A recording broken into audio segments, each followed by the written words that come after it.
morning, everyone. Thank you for coming. I will be showing you a brief video about a few things we learned this year.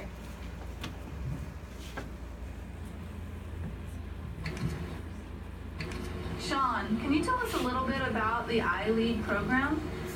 The iLead program teaches us important life skills like importance of communicating effectively, how to be a leader, coming up with a plan, self-directed learning, and putting thoughts into actions. Thank you so much. That's wonderful. Next we have Alexis. Welcome, Alexis. Alexis, if you could please tell us a little bit about the difference between leadership and management. Well, everyone has their own opinions, and the people who I've talked to has kind of been mixed about it. They asked me define what a manager is and what a leader is, but in my opinion, I kind of think they're the same thing because they kind of have the same concept. So a leader kind of has to be a manager, and a manager kind of has to be a leader at the same time.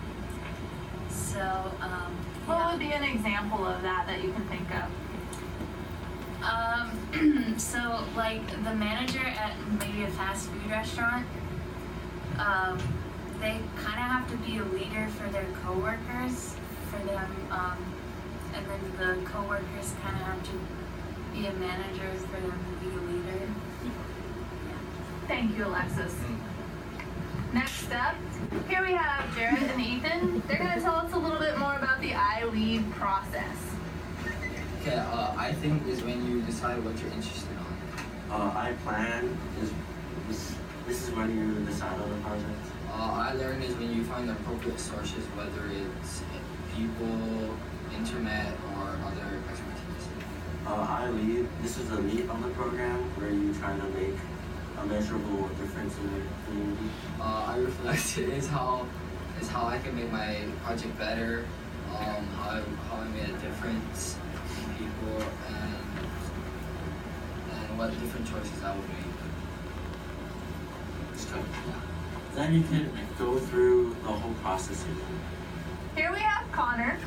He's going to tell us a little bit about the iLead principles. Connor, take it away. Alright, number 1, live a principle-driven life. Number 2, manage people and resources well. Number 3, build trust. Number 4, create a shared vision and communicate it effectively. Number 5, be passionate, motivated, and motivating. Thank you, Connor. Excellent job.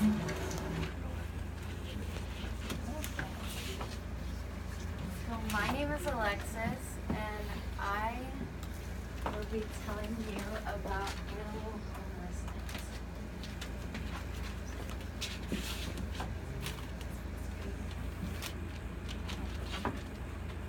So a few facts about the problem is 1,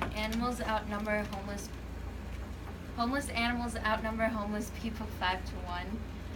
5 in 10 dogs and 7 in 10 cats in shelters are euthanized simply because there's no one to adopt them.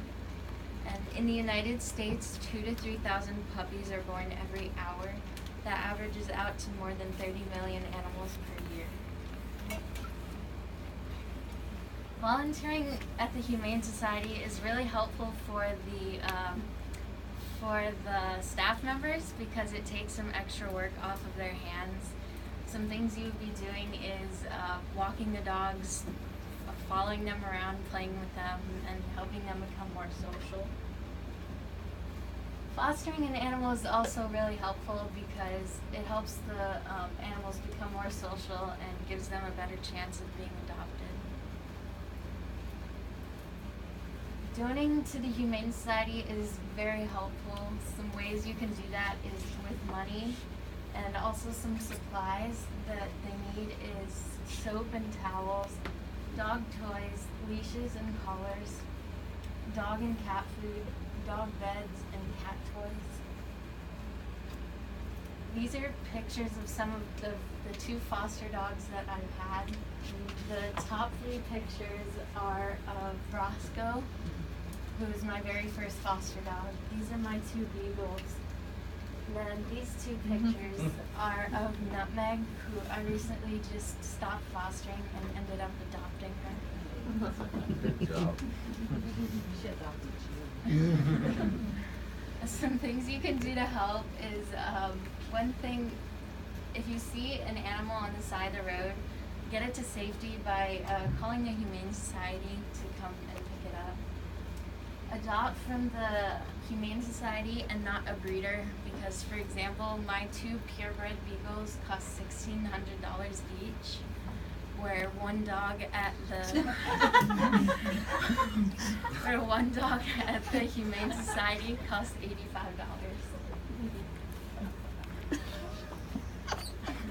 Some more things you can do is spread the word about fostering and volunteering at the Humane Society. Be a responsible pet owner. Don't just leave the gate open when you leave the house, because in where I live, every day I see at least one dog just roaming the streets, and their owners expect them to come back later that day, and usually they don't. Understand that pets aren't disposable, so don't expect them to be able to survive if you just let them go onto the street, because they won't for very long at least. Stop overpopulation by spaying and neutering your pets, so if they get out, they can easily get pregnant and have more puppies and